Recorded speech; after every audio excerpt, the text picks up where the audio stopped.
Because he's been doing that longer than me. Yeah. Well, And they were like, this is the only way. Be the This power. yeah. You know, if you They were see like, it. they're like, this the only way you even out the playing field. Mm. There's no other spaces for us to come in and dominate. That's right. That's right. Instead of just being the one on the other side of the camera, Yeah. being the one performing, being the one with the, having to be a specially blessed talent. No, let's just tell our stories, all of our stories, because all of it connects. And I had a chick on here. She's from Jamaica. Okay. She's really big on telling Caribbean stories. I didn't realize the Caribbeans are spending billions of dollars across the Southeast, man. The money that they're spending. Mm-hmm. And so, I mean, she was breaking all that stuff down. And that's why she sounded passionate about telling those stories. But I'm like, the diaspora is so vast. Absolutely. And like, again, like people ask, well, Dante, how you having so much success telling these stories? It's like, because I own the platform. It's an uncensored, unfiltered voice. So if you've got an uncensored, unfiltered voice, yeah. I mean, think about Fox. Foxes, they own this, right? And they can be as biased as they want Yeah. to. CNN can be as biased as they want to. Which is why a lot of people check out from those because nobody's speaking for, the people who are not political so much, or the people whose politics are still trying to find their political views in a society where they felt voiceless, now they're gaining a voice, and they're trying to find who speaks for them the best. Just trying to find somebody who can relate to you. I mean, think about how much marketing dollars is going to black men right now. Yeah. What happened when he started speaking to black men? Yeah. Absolutely. So, Absolutely.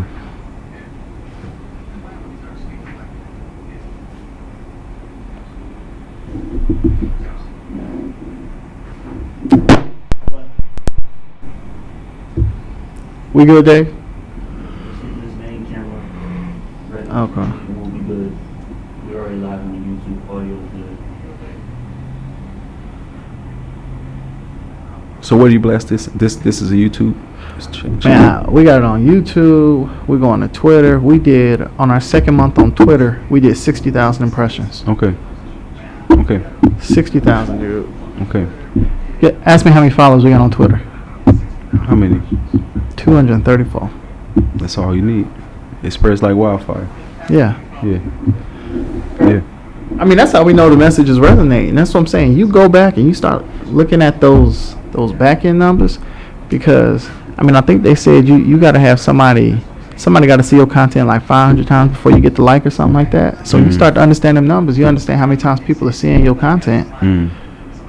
Yeah, I definitely experienced that, and what it'll do is it'll chase a weaker person away from being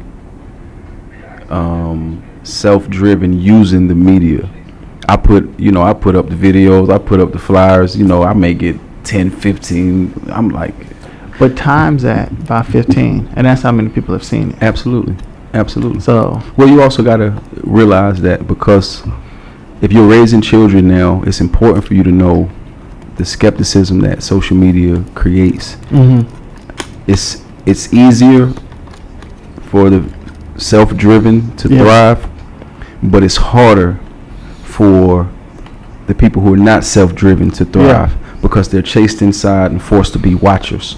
Yeah. You can watch now. You don't got to go out here and participate. You can watch the world from your computer, and you don't have to necessarily, like a star elevates and can see everything. You don't got to be a star to see everything now.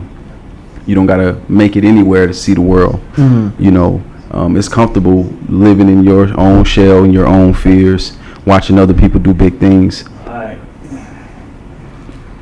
Queuing up the intro. Appreciate it.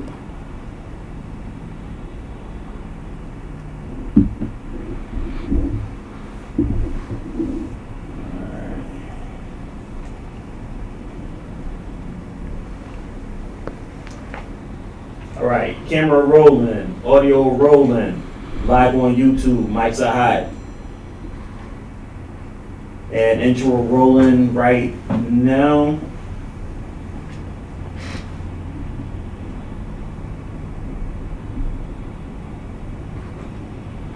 Shit.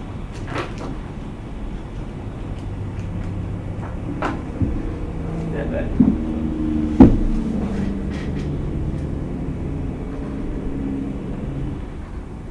Rolling now.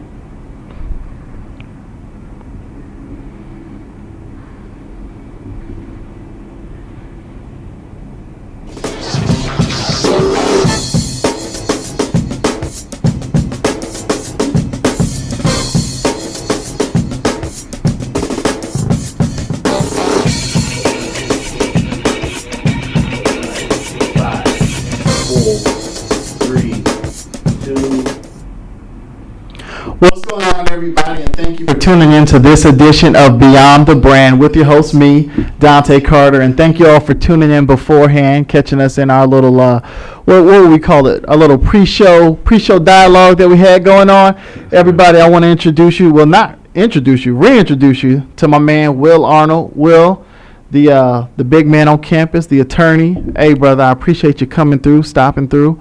Thank you. And man, it's always good to sit down and talk to you, because you not only bring that expert advice, but you just bring so much wisdom about the world, to this table when you come. And so, I know we talked a few weeks ago about the exhibit that you're putting on, and I was sitting back and you shared so much of your story on this platform before, so I don't want to keep rehashing it, but absolutely, it's just seeing how that life experience has not only helped you to become a great attorney, but also has allowed you to create this space, where you're bringing a narrative that in America we're not used to seeing. And so, with this new exhibit you got going on, just talk to us a little bit about it and just what inspired you to want to create it. Well, for people who knew me before I was a lawyer, I was always an artist. Yeah. I started writing when I was a young kid. It was kind of a form of therapy for me. To go inside, we're in the projects, I'm hearing people shooting, I'm hearing the walls rumble all day, people getting beat. It's just so much destruction around me, and we were right there in the midst of it. Writing was my therapy.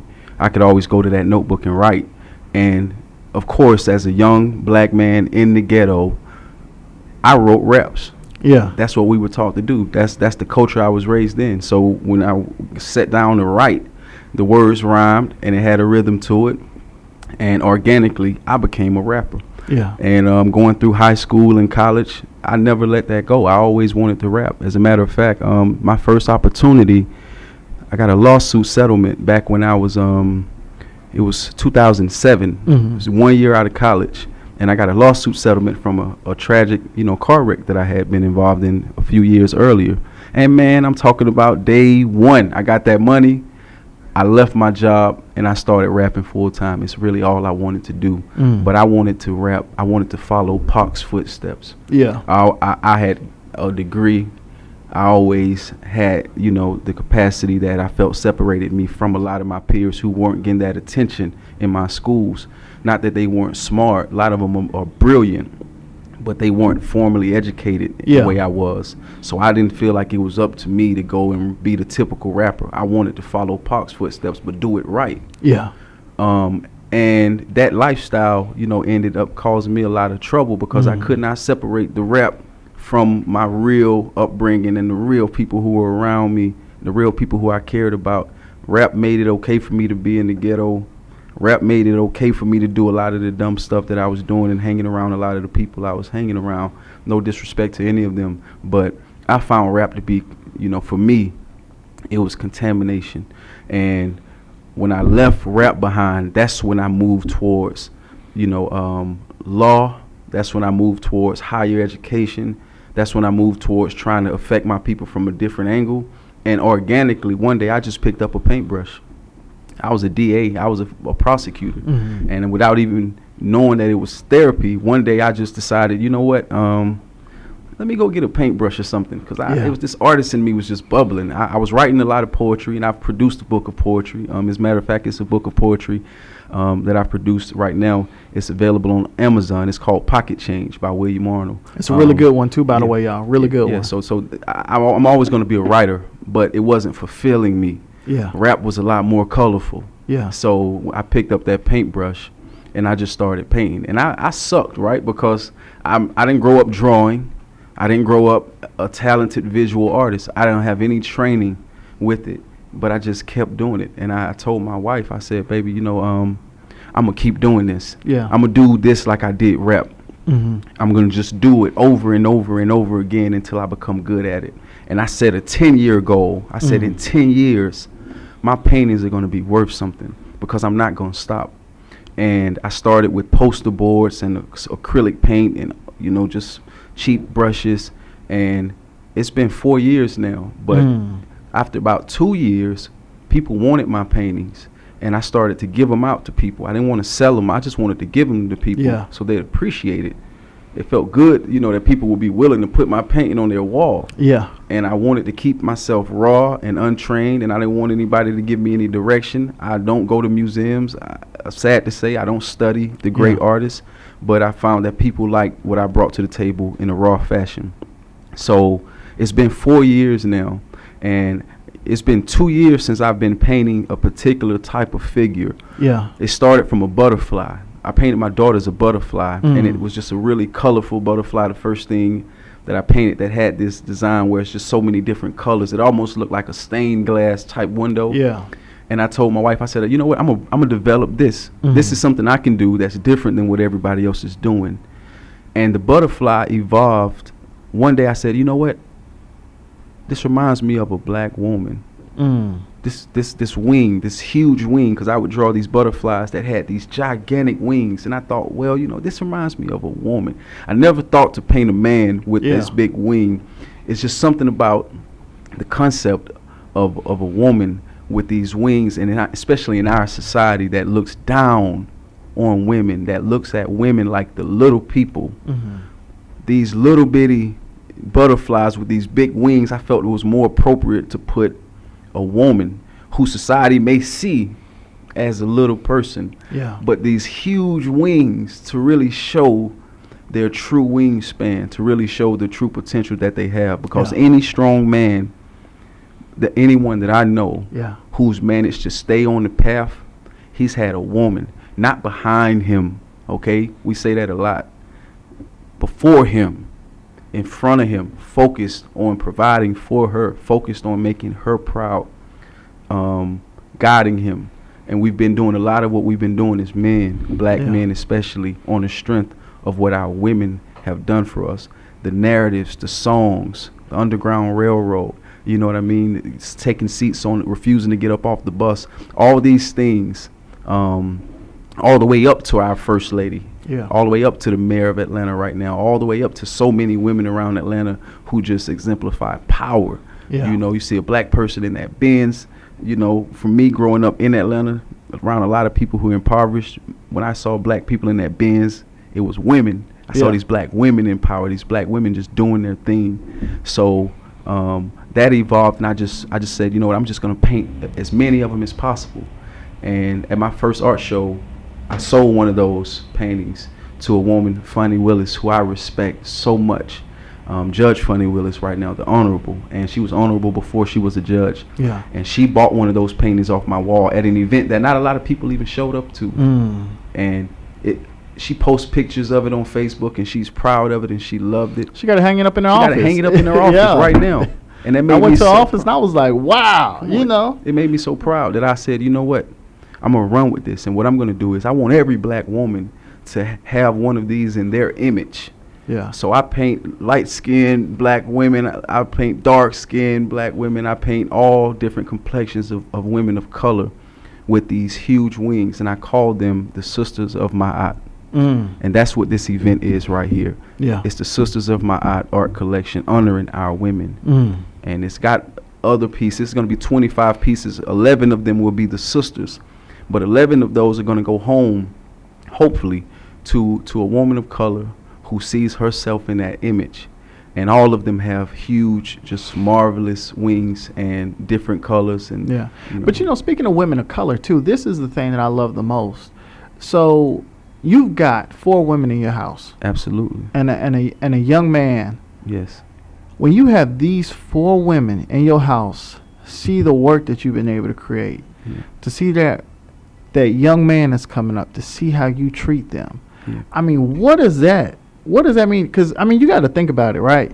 There's not a whole lot of people doing this. There's not many attorneys, right, that are walking in the lane you are. I saw you posted saying You know, if there's a client that can't afford to pay you your fees, you know, send them to me. I'll take care of them. Absolutely. You know, it's not a lot of folks doing that. There also aren't a lot of folks that can say, you know what, not only am I work for the system, I learned the system, now let me help free some folks from this system. You don't have a whole lot of people doing that. You also don't have a whole lot of people that can take that experience, turn it into a book of poetry, take that experience, create a work of art about it. You know what I'm saying? Yeah. Like, that's some extreme talent. Yeah. And so knowing that you were able to build these things, right? You know, God built this world in what, 7 days, they said? 7 Spoken days. into existence? Yeah. I mean, you were literally following in the footsteps of your creator. What does it mean knowing that you were able to make that impact, that your children and that your wife can see it? Well, I encourage my kids to be great. A lot of people say, don't do that. Yeah. And I know that. I know it's dangerous. You got to be careful not making your kid being okay with being okay. Yeah. But I encourage them to let life work through you, which means that if it's a talent that you have, it don't belong to you. It belongs to the world. Yeah. Everybody's got something in them that you may think I'm just being humble by not expressing it. You can sing. Well, I'm going to be humble. I'm not going to sing out loud. Yeah. I can write, but I'm going to be humble. I'm not going to put my writings on social media. That's not yours. Yeah. It's the world's. Yeah. This is something that came through you. See, I can't draw. I don't have a lot of talent with drawing. But you see my paintings and you admire them and you think that I can draw, right? It looks like you can draw. It looks like I can draw, right? That's grace. Yeah. See, that's grace. That's me not stopping until it looks good. That's not me just being, I see people on social media and they make me jealous because I see somebody just writing, just drawing in 5 seconds. He can just pop out a perfect looking person. Yeah. No, it takes me real time and effort. And I'm sitting with that brush and man, it takes me so much time. My daughters see that. They come downstairs and they see this imperfect image turn into something that now looks like art.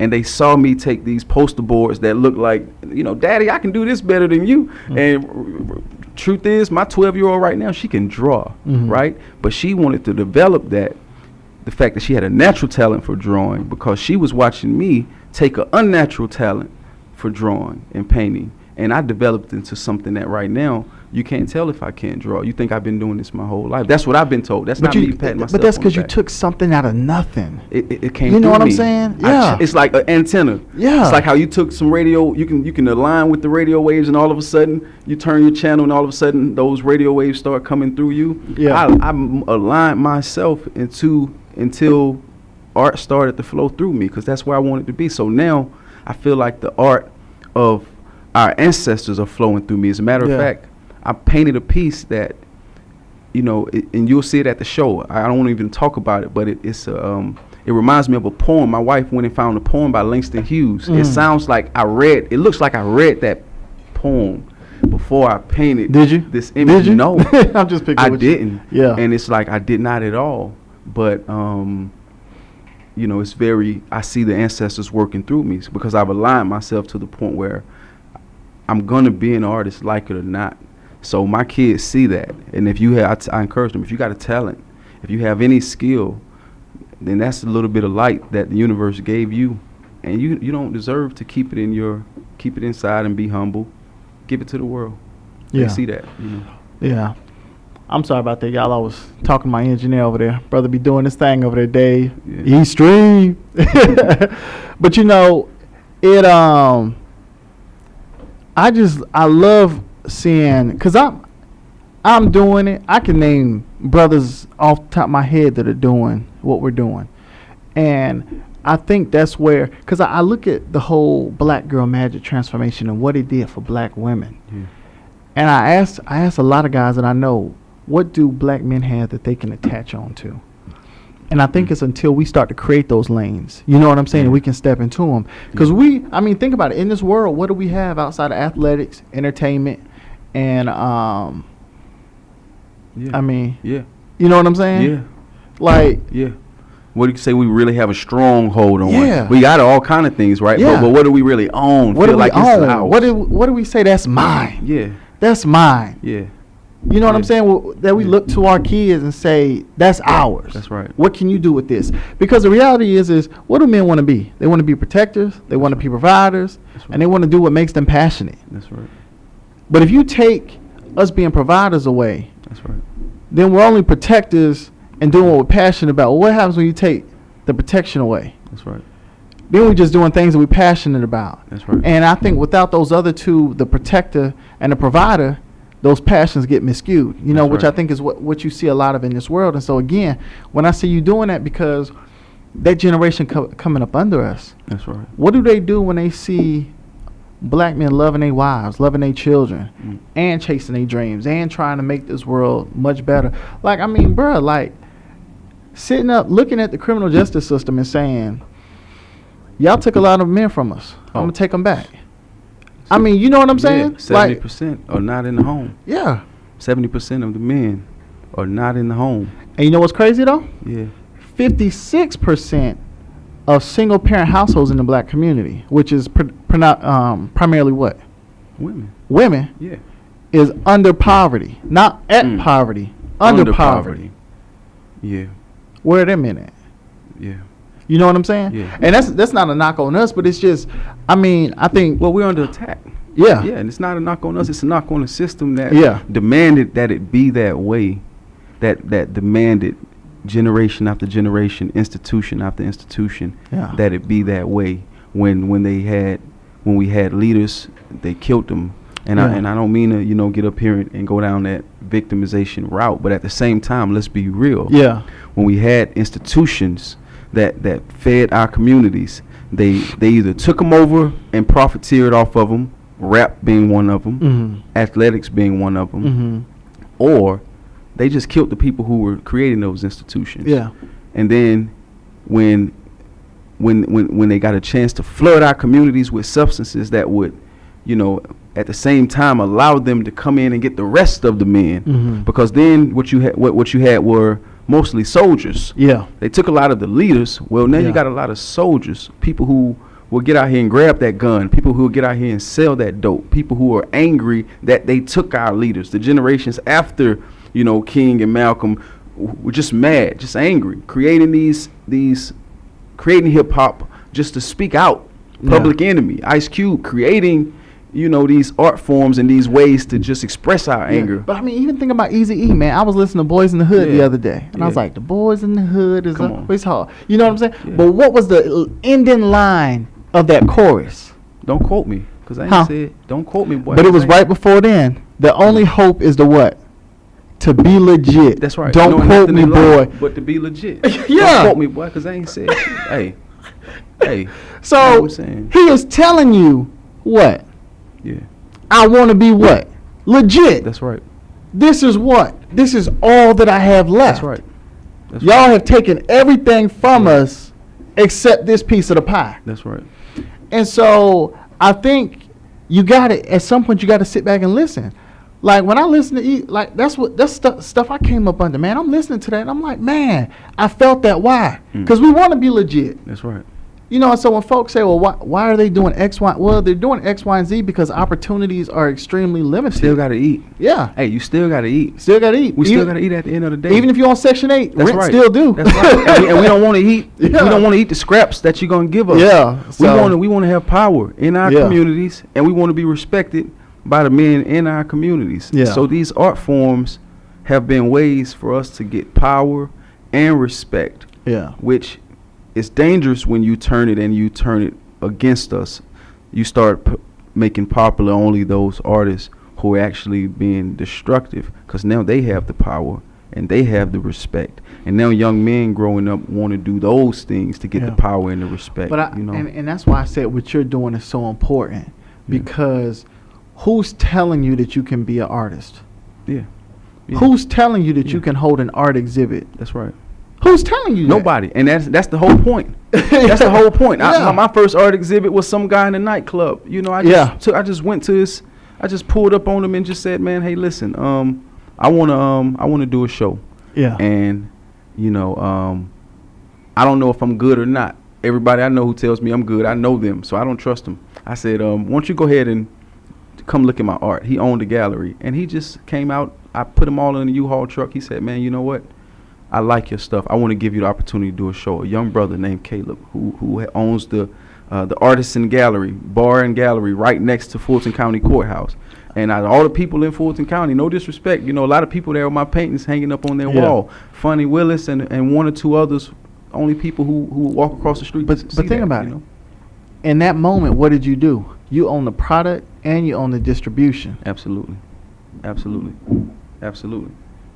Yeah, and it was empowering because, you know, I did it the way I wanted to do it, and I know that some of the images I show can be polarizing. Even at this one coming up on Friday, the Sisters of Mod exhibit, it's going to be a little polarizing. And let folks know where they can go to view that and what time it starts. 321 Nelson Street in Atlanta. 321 Nelson Street is going to be from 7 to 11. Okay. And it's going to be free admission, but if you bring $10 and pay $10, it's going to be open bar. You can drink all night. If you don't want to pay the $10, then you can buy drinks at the bar, because we want to make it adult, but at the same time you can bring kids. We're going to have regular refreshments, and just it's just going to be a night for me and my family, and I want everybody else to come and attend, but it's a chance for me and my family just to stand up and just be in this art world, right? That a lot of people may not want to accept me in, you know, and I don't know who don't want to accept me. I never will know, because I'm just focused on doing the work.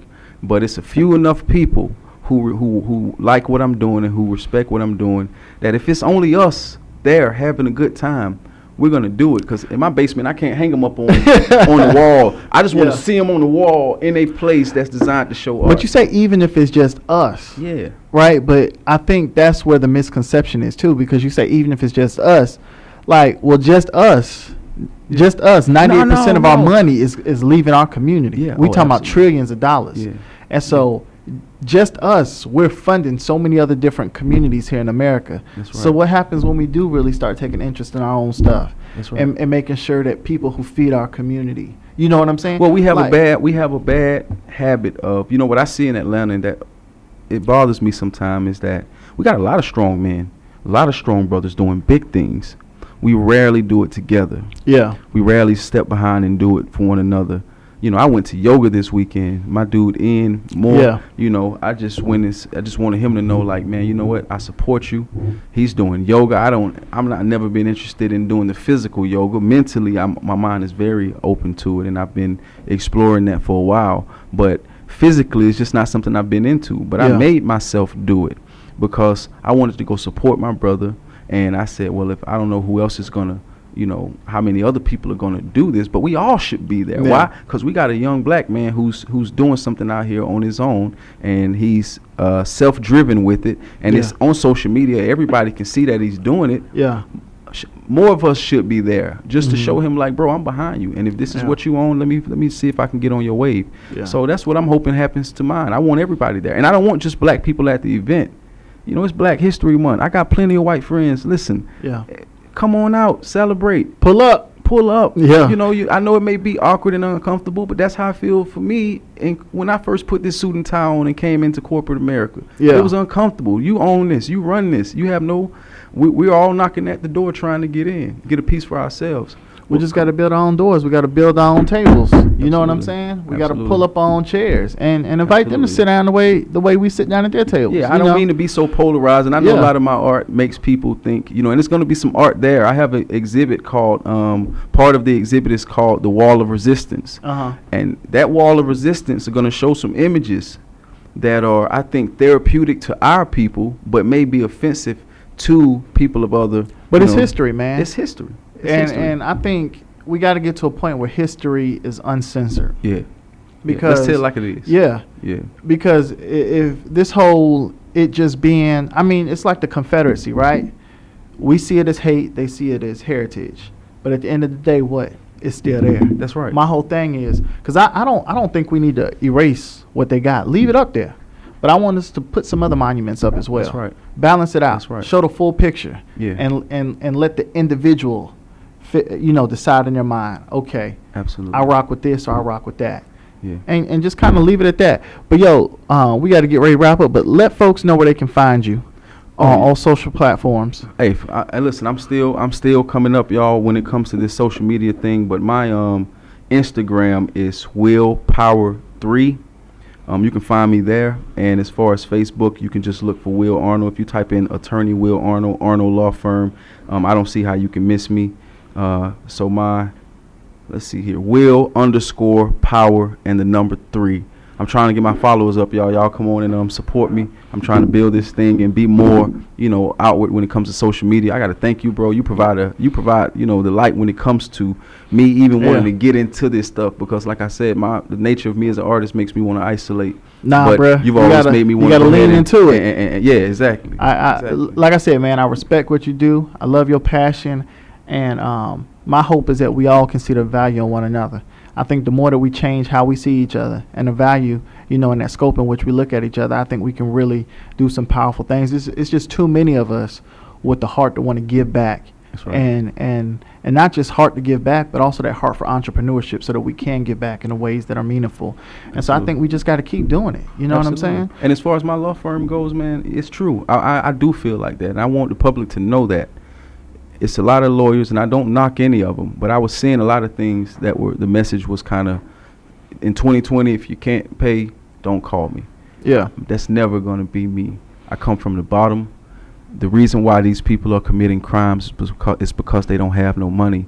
And my thing is, if you pay me for a case, but your mom goes broke and loses her house because you paid me for the case, that's not a victory for you and your family. Mm-hmm. If your if your child's mother, if your wife, or if your auntie have to sell the car to pay me their attorney fee, that's not a win for you.